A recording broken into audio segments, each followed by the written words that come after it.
उत्तर प्रदेश के उप मुख्यमंत्री केशव प्रसाद मौर्य शुक्रवार को वाराणसी पहुंचे, जहां सर्किट हाउस में उन्हें गार्ड ऑफ ऑनर दिया गया। के दौरान उन्होंने पत्रकारों से बातचीत में कांग्रेस, समाजवादी पार्टी, पश्चिम बंगाल की ममता सरकार पर तीखे शब्दों में हमला बोला। कांग्रेस पर सीधा हमला करते हुए डिप्टी सीएम ने कहा कि कांग्रेस अब पूरी तरह गांधी परिवार की गुलाम बन चुकी है। उन्होंने आरोप लगाया कि कांग्रेस के पूर्व अध्यक्ष पर भ्रष्टाचार के गंभीर आरोप हैं और वह इस समय जमानत पर बाहर है। उन्होंने कहा कि अगर जांच में दोषी पाए जाते हैं तो उन्हें न्यायिक प्रक्रिया का पालन करना चाहिए, लेकिन कांग्रेस ईडी कार्यालय पर प्रदर्शन कर भ्रष्टाचारियों को बचाने का प्रयास कर रही है। उन्होंने इसे लोकतंत्र और कानून की प्रक्रिया का अपमान बताया। समाजवादी पार्टी उसके प्रमुख अखिलेश यादव पर निशाना साधते हुए मौर्य ने कहा कि सपा अब समाप्तवादी पार्टी बनती जा रही है। उन्होंने अखिलेश यादव के बयान पर तंज कसते हुए कहा कि वह जब बोलते हैं तो भूल जाते हैं कि उनकी सरकार में प्रदेश की क्या स्थिति थी।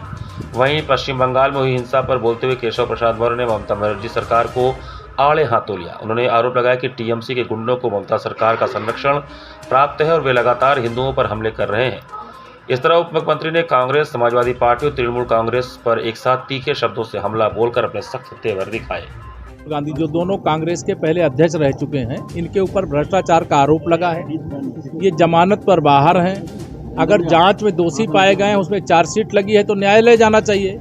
ईडी के ऑफिस में धरना प्रदर्शन करना और भ्रष्टाचारियों को बचाने की कोशिश करना, तो इसका मतलब है कि ये कांग्रेस पार्टी गांधी परिवार की गुलाम बन गई। अखिलेश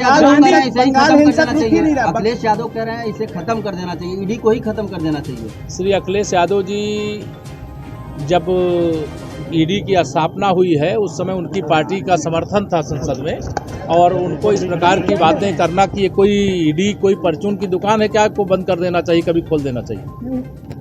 बंगाल में हिंसा कोई दुरुपयोग नहीं हो रहा। Strike rate 98%। मुर्शिदाबाद में जो हो रहा है, जो मुर्शिदाबाद में जो हिंसा हो रही है, उसको सरकार ममता बनर्जी जी की सरकार के संरक्षण में जो टीएमसी के गुंडे हैं उनके द्वारा हिंसा की जा रही है। वहाँ हिंदुओं पर हमले किए जा रहे हैं, उनको पलायन करने के लिए मजबूर किया जा रहा है। इसका खामियाजा निश्चित तौर से आने वाले पश्चिम बंगाल के विधानसभा चुनाव में टीएमसी को भुगतना पड़ेगा।